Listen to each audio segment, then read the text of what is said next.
Well, welcome everybody to this webinar from thebusinessdesk.com. My name is Michael Taylor. I'm an editor here at Business Desk. I'm a business journalist of many years standing and an experienced broadcaster. I also co-host a couple of podcasts, so I see this as a great way to share knowledge and experience. So this webinar is designed to help anybody who needs to protect assets and to maintain value in the asset. With the tightening of credit, the rise in inflation, and loads of other economic factors, asset holders, like never before, are likely to face so many more pressurized situations. So I think it's really timely that we've got together with Vigilance, one of the country's leading security firms, to really give us an idea about how you can protect your assets with military-grade experience. So I'm going to ask our speakers to introduce themselves. I've got some fantastic questions, I hope. There's me, humble as ever.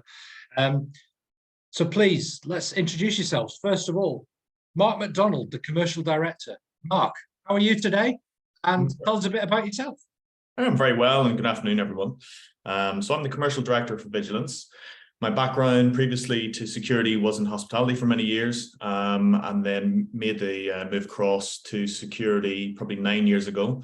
I've been with Vigilance. This is my 6th year, similar to George. I became commercial director probably 3 years ago. So yeah, the commercial team are dotted all around the country and run the basically the sales function of Vigilance. Fantastic. So you'll have a really good appreciation of what your customers need and what the changing economic climate's like, so how you can adjust what it is that you offer them. Catherine Ross, commercial manager with the business. You've been with the Vigilance a lot less than Mark and George. You're a relative newcomer. So tell us about your background, Catherine, and what you bring to the organisation. Yeah, of course. Hi, hello everyone. So I am one of the commercial managers here at Vigilance. I have actually been in security for 4 years, but I've been with Vigilance for 2. Prior to that, I've always been a key account manager, but prior to the security industry, I was actually at Mercedes-Benz corporate for 12 years. And learned everything I need to know about taking care of clients and delivering on promises and, you know, making sure that everyone feels secure and safe, just in the motor trade instead. But yeah, that's me. Thank you very much, Catherine. And George, you're the operations director of Vigilance, right there on the front line. And of course, you've got a military background yourself, having been a serving officer in the Royal Anglian Regiment. Yeah, hi everyone. My name's George.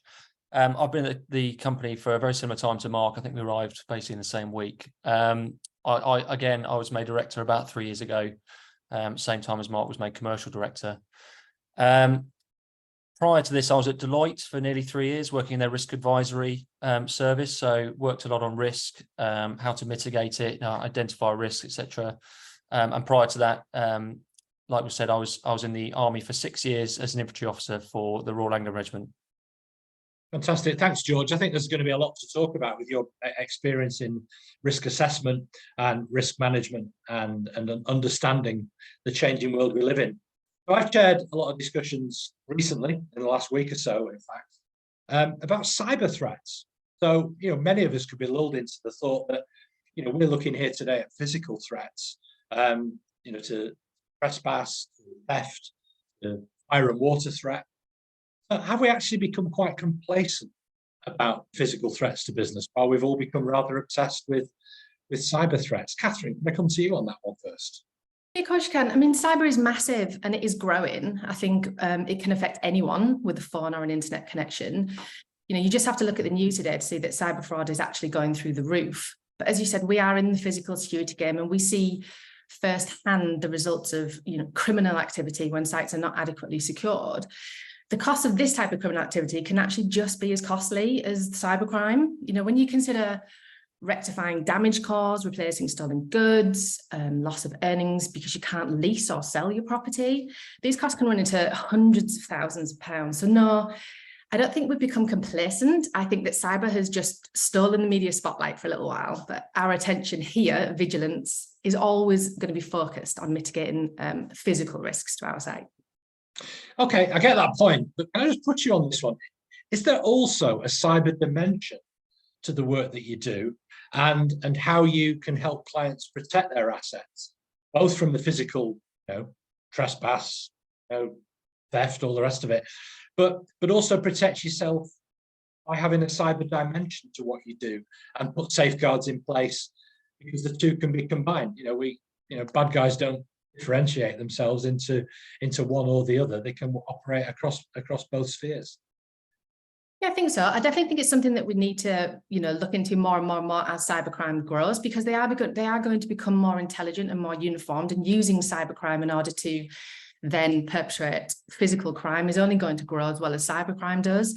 It is something that we are looking into. We have to become more educated on cybercrime if we are going to mitigate the risks in the physical space. So yeah, I definitely think there's a place for us having an arm to our business that looks at cyber, of course. Okay, George, I'll come to you next. Anyone who owns property or insures property, and I'm mindful that Vigilance work with lots of insurance companies. I'm sure there are insurance companies listening to this, as well as being property asset managers or insolvency practitioners. Any site, any management of a site needs to secure it, whatever the ownership. In your excellent risk guide from last year, which I read in preparation for this, you spoke very much about the context of coming out of the pandemic, about things like youth misbehaviour, the moratorium on evictions. But just give us an idea then about where you see the particular risks coming from now in the particular set of circumstances, now that we're 2 years out from the pandemic.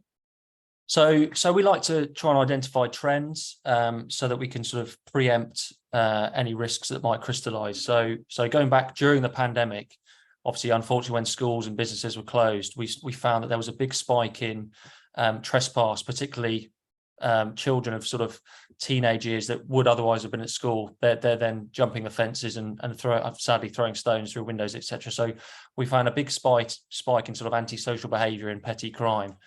And then coming out of the pandemic, obviously during the pandemic, there was the moratorium of no fault evictions. So people's businesses was closed, unable to make a living. There was a moratorium that you couldn't evict people for no fault. So people remained in their, whether it's a house or building or office, whatever it was. But then once the lockdown eased and that moratorium ended, we found a big spike in sadly people being evicted because they couldn't pay the rent. And there was a big upsurge in vacant properties. So we saw a big spike in squatting, theft, aggravated trespass, all those crimes associated with the vacant properties. And now looking forward, we've known for a while that various crimes are seasonal. So aggravated trespass tends to happen in the spring, throughout the summer, and then peter off in the autumn towards the winter. So we very much try to get ahead of the game, whether that's to come up with mitigations that can preempt a crime. We don't like to play catch up, but often it feels like we are. But yeah, there's definitely trends we can analyse to try and help our clients identify what risks are there in the present and what they might face in the future. Okay, Mark, can I come to you next on this one? So you obviously speak to customers. You're aware of the changing economic environment. In the invitation to this webinar, I mentioned the fact that the number of companies falling into distress. You only have to look at the number of administrations in the London Gazette, and often that will involve an asset falling into an administration procedure.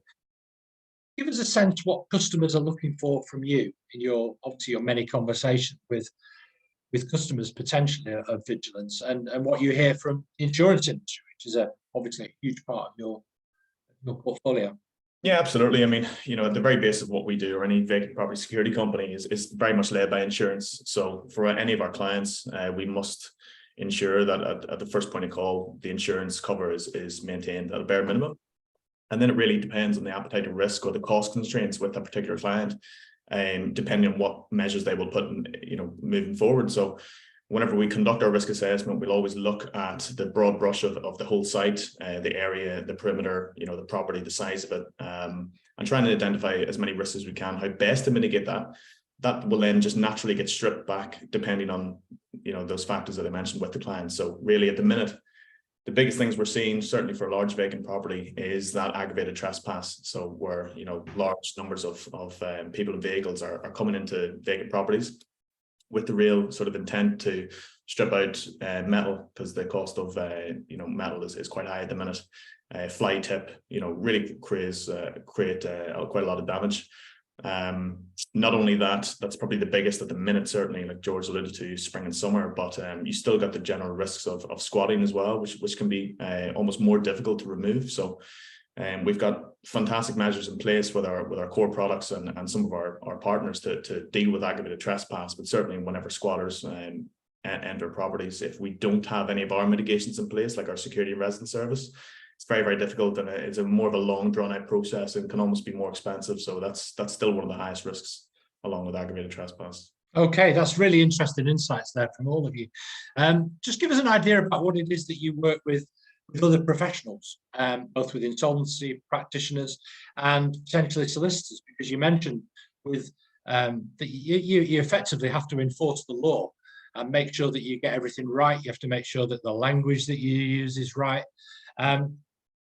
In what sense is Vigilance different then in how you deploy the tools that you have and how you operate within the law to make sure that any action that you take right and proper and can't be challenged at any point in the future?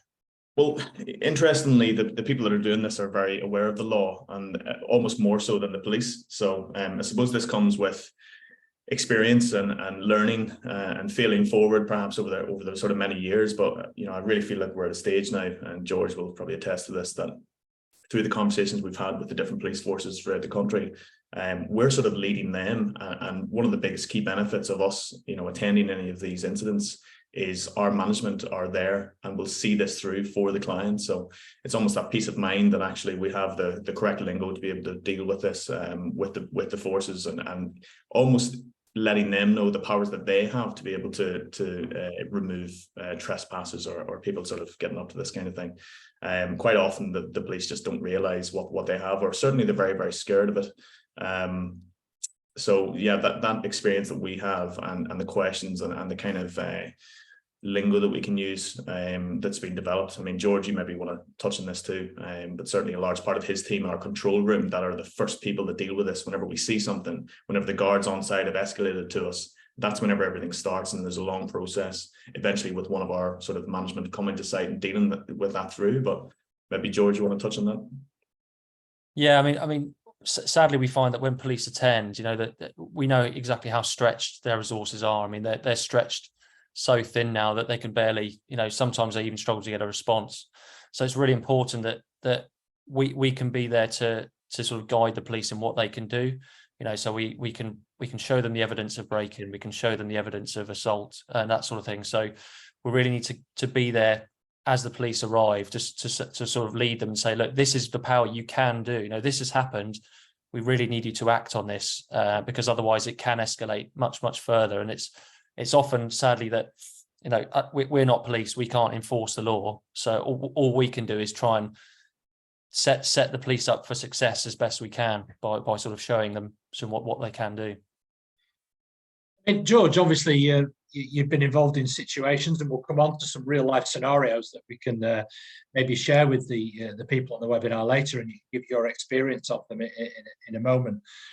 But you mentioned as well that making sure you use the right language when you're looking to enforce your clients' rights to a property. It might be a good moment then to come to you, Catherine, without trying to portray you as necessarily as a soft.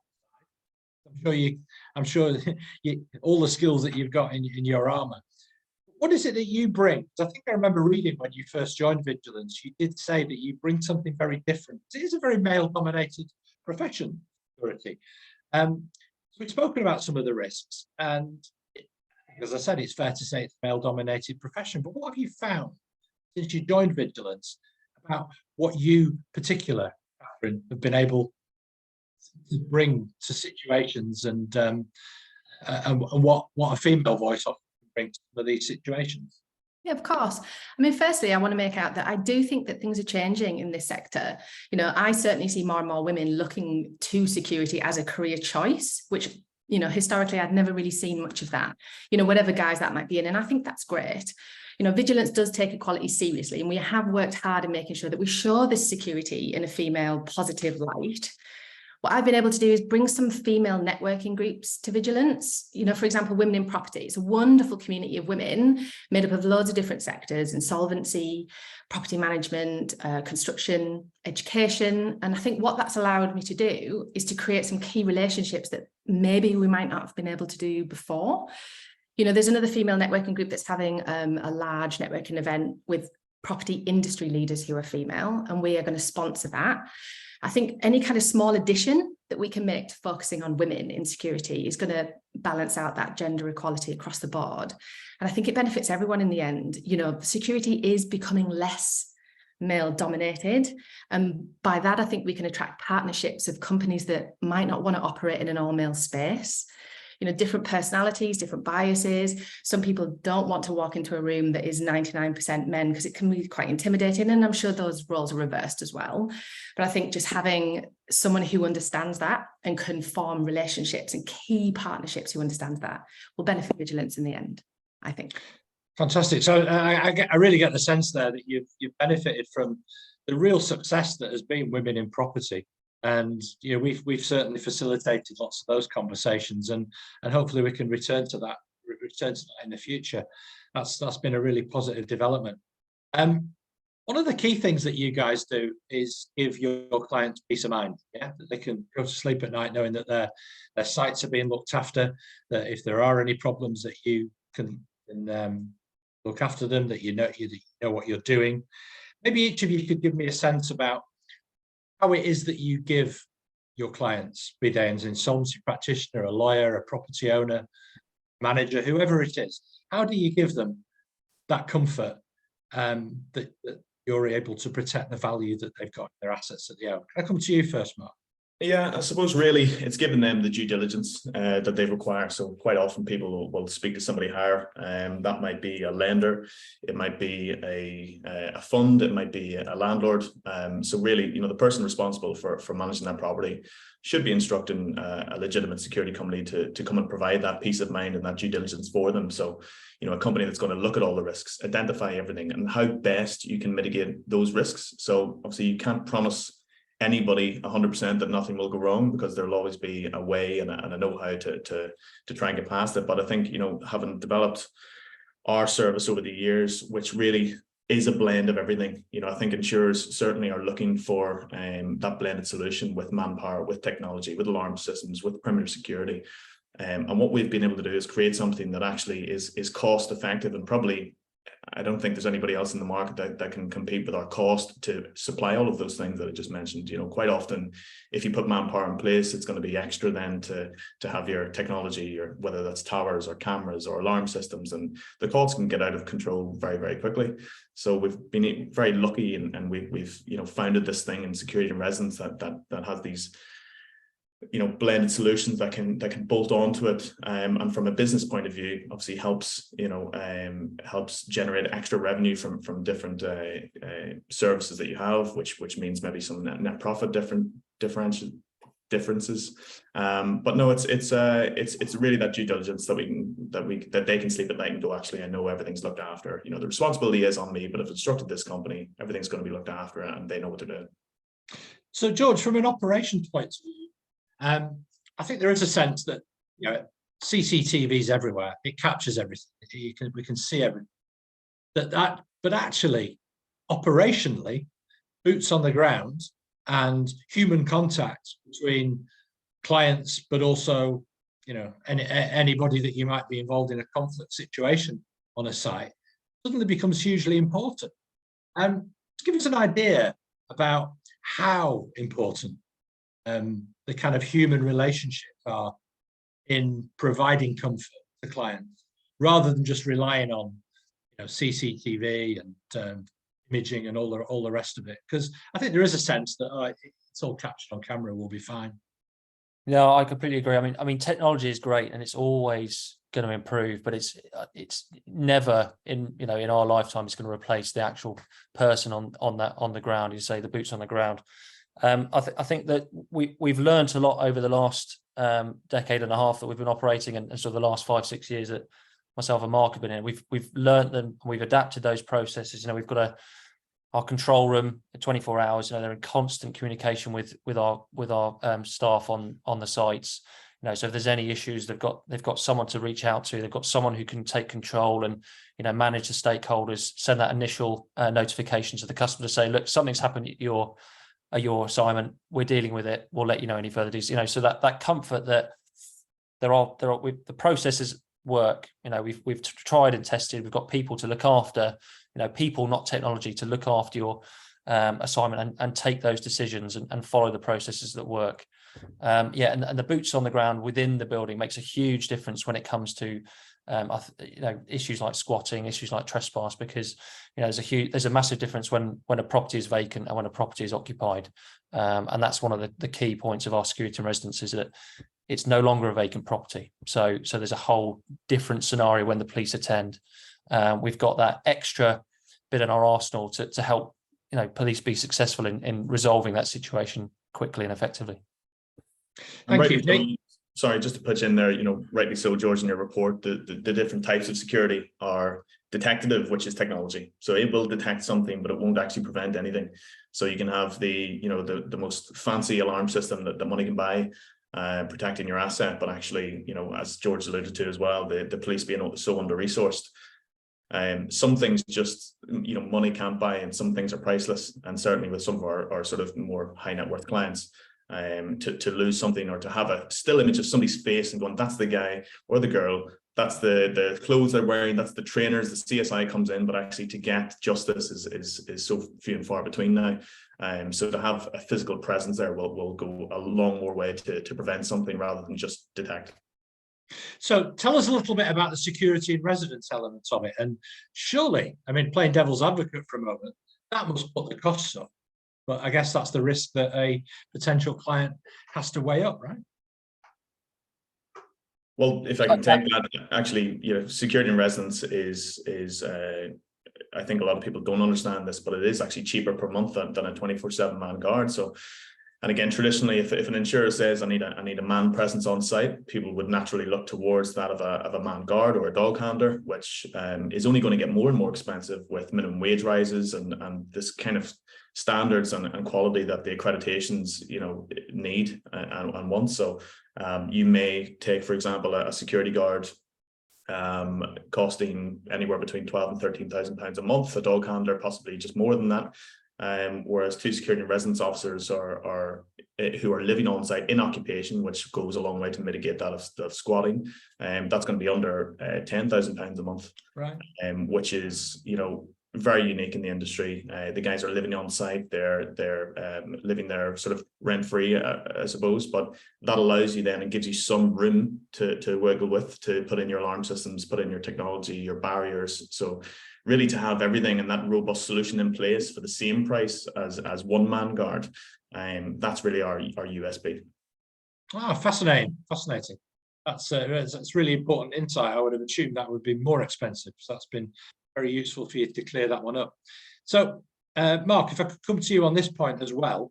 So getting on the preferred partner panel for a large corporate insurer like Aviva requires some fairly rigorous processes, I would have thought.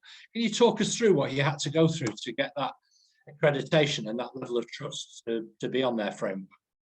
Yeah, it was actually, Aviva weren't really looking for an extra security partner. They had two good partners in place in VPS and Orbis, two long-standing security companies that really do cover most of the bases. But it was just with regards our security and residence service and our risk reporting were the two main key elements that they looked at whenever they actually had a property that was insured. A client had instructed us to come on. They came to site and sort of said, "What's this? This is unique." So following the process of explaining, exactly what it was, the costs, the levels of security that we had in place, they thought that this was something really that they wanted to back and get behind. So, the processes were rigorous. You've got to jump through a lot of hoops, and it does take time. We actually had to add another accreditation in the form of NSI Gold. We had ACS, the accreditation ACS, which is an SIA form of sort of auditing that happens every year. NSI Gold just goes that little bit further, and we get audited twice a year now. all of our man services, licensed services are NSI Gold accredited, as is our control room. And the NSI actually get audited as well from an external source. So it just makes everything that higher, that more above board, I suppose you would say. But yes, it did take time. Thankfully, we're on there and working with Aviva to enhance even our risk report that George had put together. So it's working with each other to try and make sure that we, mitigate risks, which is the whole point of why we're doing this, to make it as good as possible. Thank you. That's really helpful. So I think we've got a really good picture about what your day-to-day looks like, what your different operations, how you prepare, what sort of organization you are, and what you do. I think hopefully if we open it up for questions later on, we'll get maybe some other queries answered. But I wanted to look at a few scenarios, if that's okay. And maybe you can add some details about some of the experiences that you've had. I know soldiers like ex-soldiers like telling a few stories from the front line, George. So let me just paint a few pictures for you, and we can maybe get each of you to throw some experiences in. So let's look at the first site near some transport links, motorway intersections, for example, it's been abandoned, is now for sale. There is a risk of trespass historically, based on local intelligence. What then? Your approach once you've got that mandate from the client to go and take that job on? How do you then start to what are the steps that you go through to assess the risk and put an action plan into place? George, talk us through it. So I think the first thing is it's very important to actually go and physically visit the site, whether that's myself or one of Mark's team or even one of my team, just to get a feel of the site.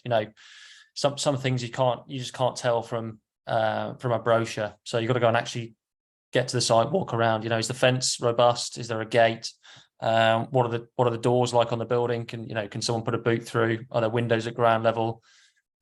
Even stuff like, if they've got a bit of a sort of green space, is it kept tidy? Does it look abandoned? Or is it, do they have a contract to keep that grass nice and mown so it looks like it's actually occupied? Those sort of minor details. Then what I do is I then come up with a report, identify the risks, whether that be like you say, there's a history of trespass. So, what's happened in the past? Have people got onto the site and started fly tipping? Have they tried to strip out metal? Sadly, we've come to learn from experience that lightning does strike twice. If a site's been squatted or trespassed before, it's more than likely it's going to be targeted again, because it's often the same group as well, because they know the area, they know how to get in, they know what's there. If they've taken a load of copper cables the year before, the chances are they've been replaced and there's some fresh cables ready for the taking again. So yeah, the report will get put together. That will get passed on to the commercial team to speak to their relative contacts at whoever's looking after properties. So that'll outline what risks there are, what we would recommend to mitigate those risks, and then that would then be given to the client to make the decision. There'll be a bit of talk about what their appetite is for risk. I mean, like say, if it's abandoned, what's going to happen to that property? Is it going to be knocked down? In which case their appetite might be a bit higher. They don't really care if people go in, because there's nothing there anyway of value. So they don't want to spend that money on the security. They're happy just to let it go. However, that does come with other risks. So if they want to leave it empty, we can say, well, actually, there might be a vicarious liability risk. If people break on, what happens if they fall down an elevator shaft? What happens if they fall down the stairs? That sort of thing. So there's a whole load of risks that have to be identified depending on what the client wants to do with it. That all gets compiled, given to them, and they can make the decision on how they want to proceed, given our recommendations. Ah, fantastic. Catherine or Mark, is there anything that you'd want to add to the processes that are involved in how you would potentially communicate with your clients after George has done his initial assessment and report? Catherine? Yeah, I think what we have to do is we have to dovetail what George has already done. Him and his team will provide an amazing report, which will show us statistically everything that we need to know. But at some point, you have to go back to your own experience, your own knowledge. Is that particular police department in that area where this has happened before? What did we learn from that experience? Have we seen this before? Like George says, lightning does strike twice. You can produce lots of reports, but that has to come down to the experience that we have as account managers and how the client is going to interpret that information. We have that knowledge in our arsenal as well. And I think when you put those two together, it covers that risk as a whole. Ah, fantastic. Mark, anything to add on this? Yeah, just going back to what I said before about cost constraints and appetite to risk. Quite often you'll do all of this work, and a client will turn around and say, right, well, I've got a budget of this. Could you just make it fit with this? Because we really don't want to spend anymore. And it just goes back to, has that client ever been burnt in the past, or have they just got away with it? I mean, I've had some interesting conversations with clients where, well, the guy that lives next door, he sort of pops his head in every day, so it should be fine. You're like, right, okay, well, that's, from your point of view, there's different perspectives really in play from different experiences. And unfortunately, we week on week are dealing with some of the worst sides of properties being hit. So it's just trying to manage through those client expectations and making them understand the costs of and the reasons why we're putting this in place, to develop some sort of an understanding and acceptance of, actually, okay, this is what I need to do. Lovely, thank you very much. So Mark, I'm going to come to you for the next scenario, if that's okay. So a city centre building has disputed ownership. It's earmarked for development and sale, and to be sold long term. How do you prevent trespass is the first one, but also securing the site ready for clearance. But also, how do you, in that list of priorities, what are the risks for fire and flood damage, given that it's a city centre property, and obviously one thing catches fire, that can spread, and also the theft of materials from a live site. I guess the other question is who foots the bill when there's a disputed ownership of something, and at what point does the clock stop running on the liabilities, and you can ensure that you're ultimately going to get paid. Well, with the disputed ownership, we can only sort of answer to one person, so we've got to be very, very careful and cautious. We'll do a sort of a risk report on the company as well, to make sure that we do get paid. Do they have enough money in the bank that they can have a credit with us? Do we need maybe upfront payment by somebody if they want to instruct us? So we'll send a pro forma invoice. But back to the security, I mean, every insurer, I would imagine, has an unoccupied premises checklist. And some of the most basic stuff that you have on there is the property to be drained down of all the utilities, for combustible items to be cleared, for a letterbox seal to be installed, so you get no more sort of leaflets and paper coming through, and more than likely some sort of temporary property alarm, because to just leave a site, it's quite nice to know if something does happen. There's a vacant property inspection that is another very basic requirement, that you need to visit the site either on a weekly, bi-weekly or monthly basis. But during that time, if you have nothing in place to detect, when you're not going to know anything, anything that's going on. So through your alarm systems, again, one of our partners has a fantastic piece of kit in RSI that it's used by many security companies, but we'll use that kit to identify fire. There's another piece of kit that identifies flood. So putting this technology in there for us to be able to identify these risks and mitigate them as quickly as possible is sort of paramount, and not to have it left. If it's a bigger building and there's an insurance requirement where you do need manpower in place, well, then of course our security and residence model would go in there very, very, very nicely in the city centre. We want to make sure that the officers have all of the ablutions and welfare facilities needed. That's one of the really key points. If that's not in place in any building, we will have a welfare unit that provides all of that. They'll have their showers, their beds, their living quarters, a place to cook and clean and prepare food. Or sometimes, if there is facilities nearby, certainly in the city centre, the guys can go and take whether cleaning the clothes or whatever it is, any kind of welfare needs that they have. City centres are fantastic because there's everything around them. So I suppose that's probably answers your question, I think. Yeah, partly. The other scenario that I could maybe throw in that's occurred to me as well is, with the stressed economic situation, the rising materials costs, the strain on the construction and building sector. What about taking control of the site when it's maybe half built and there's maybe residual building materials left on site? Is that a scenario that's been coming across your desks and your requirements recently as well? Absolutely. I think I just read something this morning from one of our clients at FRP saying that insolvencies in the construction area have risen, some tenfold. Right. So, yeah, quite often we'll have half-built or part-built developments. Either there will be somewhere for our officers to have their welfare in there, or we'll have a cabin. And it's important to obviously lot all of the equipment that is in there. We can have cameras, very high-definition cameras that actually look and just protect compounds, expensive materials. Some of the stuff that gets stolen on those sites are the batteries of tractors, diggers, fuel, any cabling that's left around. So those sites are a very, very high risk, especially like you said before at the start of the presentation, the Gazette. You can easily go on the Gazette and sort of look at previous insolvencies. There's no doubt that the criminals are using those resources. Right. I mean, every agent that is on LinkedIn will post about their brand new sites that they want to let. New development sites, you've got receivers posting about the half-built development. So there's no doubt that the criminal gangs are sort of looking at these, and it's very, very easily identified any of these vacant sites. So you've really got to be on the ball with your security quickly and efficiently. Yeah. And just jump in. Also, when you've got construction or indeed demolition, they're often softer targets than buildings that are actually sort of left vacant, because if you've got a vacant building that's been constructed, you have to go into the building, get into the building to get to those materials and sort of cut them out of the wall. Whereas construction or demolition, you've got those materials, if they're not adequately secured, essentially lying in the open. So you turn up in the early hours of the morning and there's no one on the site. You might have a camera, but you can be in and out in 10 minutes and stick a load of copper cabling or copper piping in the back of a van. You'd be off to the nearest scrapyard. I thought that was a really interesting point that you made, Mark, as well, about the insolvency practitioners and your relationships with them. You presumably have to make a case that there's a fine line for them to protect what assets there is that they can recover on behalf of creditors.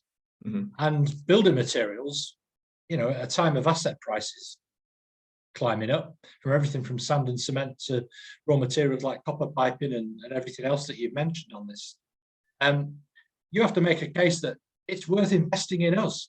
It's worth investing in proper security to secure the value of the assets that effectively you own as the as the trustee of the public purse, to get the best return for creditors. Yeah, I mean, from the outside, it looks quite simple. It says, well, of course, you need to secure those valuable assets so they can be sold, and sort of that's the value in the job, isn't it? But that's not always as easy. And it certainly, if it was that easy, everybody would be working in this sector. But quite often you'll have a company that will actually come in, lot all of the kit and equipment that is there, and then look to auction that off, and again giving money back to that job and that lender. So no, I think insolvency practitioners and receivers are more risk averse now, having experienced everything over the last sort of 10, 15 years when things have been, the economy's been going like this, and we're just at another period where there is a higher number of insolvencies and receiverships happening now. We were sort of teetering like this for a while, but there's been a sharp rise in the last maybe 5-6 months. So every lender wants as much money back as they can, and it's the IP's job to try and do that for them. So using a company like us to insure and protect your assets is, again, it's paramount. So you mentioned lenders there. Presumably you have good relationships with banks, who often could be an important part of the decision-making chain that you're involved in. Is that what I can surmise from those comments? I think it's not a bad thing to have relationships with lenders. It's not always doable. Sometimes there's panels and there's different ways of it working. But ultimately, if a company like ours can have a relationship with the insurance brokers, the lenders, the IPs, the agents, we sort of cover off all the bases then of that sector, and it's quite nice. There is a lot of, obviously, as part of our commercial team, we attend networking events and go to different. I'm actually on a committee for R3, which is a restructuring and recovery network in the Northwest. I've also been on the BSIA committee for vacant property for the last 3 years as well. So it's important whenever you're in these areas to try and join the dots almost between these different levels, and it just makes business a lot easier, and you have that trust factor, because you go, oh, I know Vigilance, they've done a fantastic job here, and you used Vigilance. It's very much, we do have a strong brand name within the industry, and part of that is our commercial team's job in building and maintaining those strong relationships. Fantastic. So the other scenario I want to present to you both, you sort of touched on it a little bit in the last about the city centre building, but I want to mention a very specific example of something that the key protagonist in it described to me in great detail when I had the absolute privilege of interviewing him 18 months ago. And this is Gary Neville, who obviously a lot of people will know as a former Man United footballer, football club owner, property developer, and Sky Sports pundit. And Gary was telling me the whole story about the Stock Exchange Hotel in the centre of Manchester. And, you know, he rather famously realised that his business had been squatted, that his property had been occupied by squatters, who were people who had experienced homelessness in the centre of Manchester. And he actually went in and came up with a solution to say, you know, we'll stick some showers in, don't have a rave, don't have a party, don't take drugs, behave yourselves. You can stay until April, and then I've got to move you on because we need to build it. I thought that at the time that seemed a really bold approach from Gary as the asset holder. So without risking you advertising what exact steps you do in your negotiations with anybody who'd occupied a property, seems quite risky, but obviously very kind-hearted. And I appreciate that you're a business with very strong values running through your core. What steps would you take in those scenarios? And George, shall I come to you first? Or Catherine, either. I think we can probably both dovetail on this. I'll give you an example of what's happened to one of my own clients. It is a wonderful thing to do, and it is great. Whatever we could do, especially over the pandemic, to help homeless people in those situations.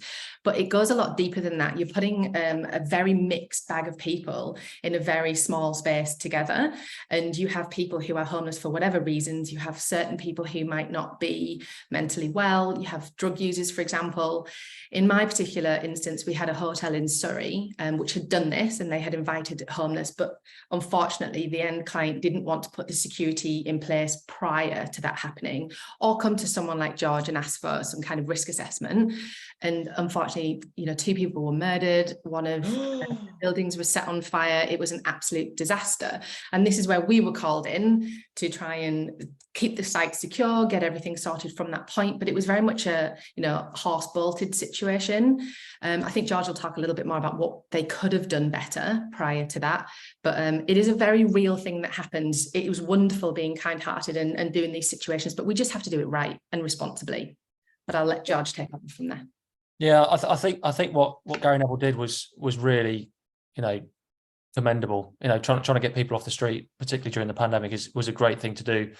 I don't know if they left in April or not, but the risks that I would advise is that if you're allowing people to remain in your building, the longer they're there, the longer they accumulate those rights to remain with the building. So it may have been that come April, they may have turned around and said, actually, we're not going to leave, we're going to stay. So there are other risks, and for example, if there's a fire in the building, who's then liable? You've got a group of people staying there. You've got no, not really much of an idea what they're getting up to. They may be perfectly happy getting on, just living a normal life, which is fine. But those risks are always there. We actually had a similar scenario. I think it was I can't remember if it was 2018 or 2019 when there was a particularly cold winter. And we were looking after a site that fell under the control of the Greater London Authority.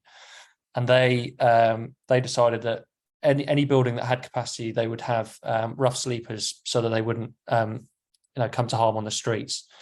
But they kept us on. So we had the security in place, and we were able to manage the comings and goings of the people, making sure they were there who they say they were, making sure there was, if there was a fire that could be dealt with, we could evacuate properly. So it's a very commendable thing to do. I'm just not sure he would have, really sat down and thought what risks, were in there doing this very, very nice thing he did. Understood. So I guess one of the other situations that you may be confronted with, and by the way, if anybody wants to ask any questions, please do so using the question button on Zoom, which I'm sure we use Zoom so much during lockdown. We're all a little bit more familiar with the features than maybe we used to be. Please do send in any questions that we've got that we hope to have time for. Or maybe we've just had such a thorough discussion you don't want to. I don't know. But you obviously mentioned people needing a roof over their head in a harsh winter, want to take advantage of occupying a building and the risks involved. Well, let's look at another situation. Maybe I might not look it, but I'm old enough to remember when warehouses in East Lancashire were very frequently occupied for the purposes of holding raves. How do you manage the relationships if your intelligence is telling you that, you know, maybe there are flyers around in clubs saying there's a big rave at a certain address, and hold on a minute, that's one of our properties. And how do you then liaise with police, with local authorities, with solicitors, you know, to prevent that? And where do the liabilities lie? You know, if someone were to get hurt, you know, if a speaker stack fell over, or, you know, obviously that's a risk to you guys. So I'm sure, George, that you've come across those scenarios, and Mark and Catherine, you've dealt with clients who have that risk for them to assess. Yeah, Which of you wants, Mark, do you want to lead on that? I mean, yeah, there's two schools of thought here. So two scenarios really. So one where we have our security and residence in place, so we have occupation of the building.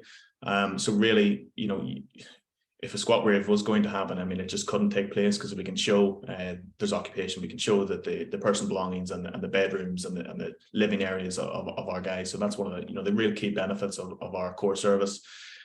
On the other hand, it's happened before. You know, a client doesn't want to go that far. It's fine. Nothing will happen. Just maybe stick some cameras in, stick an alarm in. So, you know, the control room are sitting there, black screen monitored in the evening, and they'll see something come through, big speaker set, you know, the whole thing, queue forms outside. And of course, you've got a response then to try and get there as quickly as possible. Sometimes that can be very quick. You know, somebody might be in the area, but sometimes it can take, you know, half an hour to get there. And by that time they're in, they've got the corporate or the commercial speaker set up.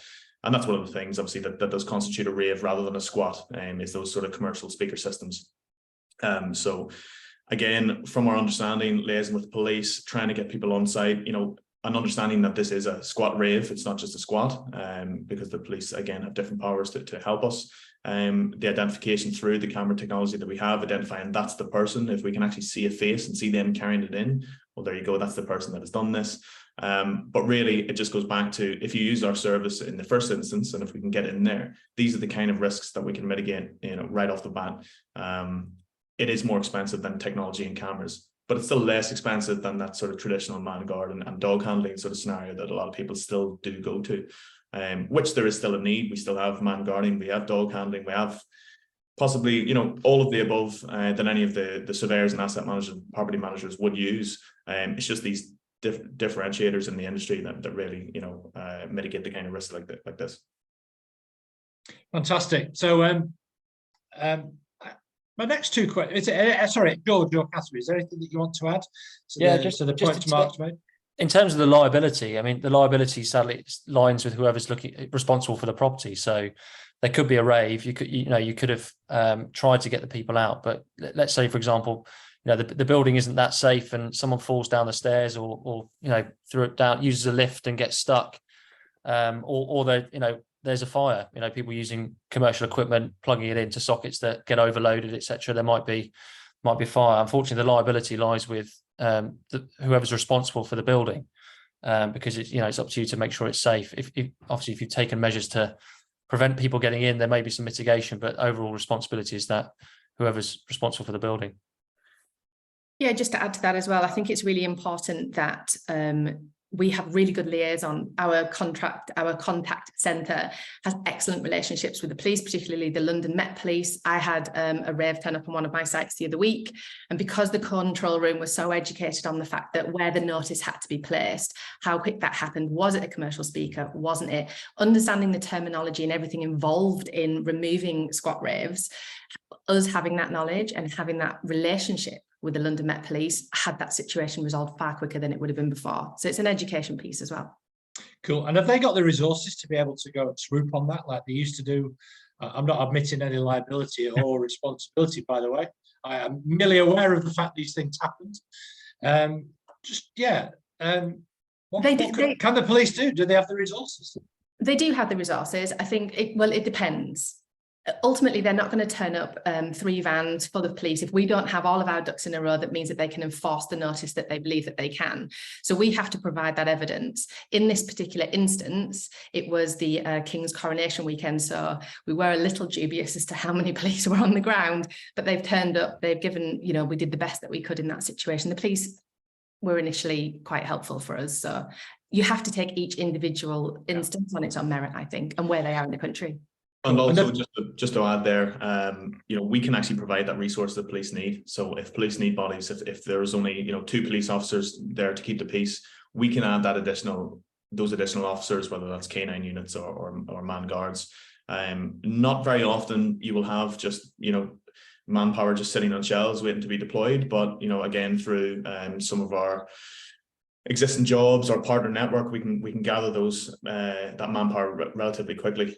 So that's another way to give the police the resource, because it's unfair of them to say, well, we just don't have enough bodies to deal with this. Okay, well, we will get those bodies for you. Good. And I guess the police have to calculate everything on a threat harm risk basis. That's how they operate. I'm just going to ask you 2 final questions, guys, about your own identity and brand, which many lay people could look at it and think that they're contradictory. I'm sure you'll correct that assumption. On the one hand, you employ workers and ex-military people like George, who come with that kind of training and that kind of potential use of deadly force in a previous professional environment. And yet, on the other hand, you're a B Corp, which is all, it's cuddly. It's all about fair trade coffee and Patagonia coats and stuff like that. And I know that B Corp is an incredibly rigorous process as well, probably almost as rigorous as the Aviva preferred partner status that you've achieved, Mark. Why would a security achieve a B Corp status, and is that quite unique in your industry? Catherine? Firstly, I think every company should look to make these kind of B Corp commitments, regardless of what business it is. It is actually so much more than fair trade. I will admit that the security industry has probably been a little bit green when it comes to adapting to green thinking. I think maybe they don't think that we can make a big impact, or perhaps our industry isn't carbon emission heavy. But we are actually really proud to stand out as one of, if not the only, B Corp security company, because we do want to make a positive impact in the world. Our strapline at Vigilance is security with integrity, and we've always taken our corporate responsibility really seriously. We've got a long-standing charity partnership building schools and sanitation projects in Nepal, and it felt like a very natural next step to do this. When you think about the security industry, though, we can actually have a direct impact on communities and the environment. I'll give you some examples. You can hire locally. As you pointed out, we can hire very talented ex-military personnel.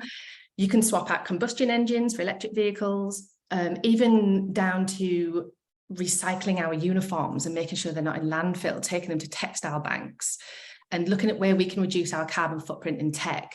We merge our manpower and tech a lot, and we can look at our technologies, see what we can do to reduce that footprint. I think that the B Corp certification, it's just another way for Vigilance to demonstrate that we are actually committed to improving the world, which sounds very grand, but I think even a security company is allowed to say that. The difference that this has made business-wise, I think it strengthened our commitment to people and the planet by, we have to hold ourselves accountable now for every decision that we make, from hiring, travel, the uniforms, suppliers, partners. And as more and more of our clients prioritize social and environmental responsibility, I think that they'll see that we share the same values. So if we're looking at long-standing relationships, these values become more and more important, right? And just a quick note to add there, we're the first B Corp security company in the world, never mind the UK, actually. We will always be that. So, they're sort of at the forefront of that in our industry for sure. Right. But also, I'm not for a moment suggesting that that's incompatible with your military heritage. But in fact, I'm not. But why is your military heritage so important to you? I suppose that for us, that's the foundation of where the company started 15 years ago. The company was founded for the purpose of putting veterans back into work, certainly those who couldn't find work easily, in the form of the Gurkhas. So I think over 90% of our workforce are veterans or ex-military at some capacity.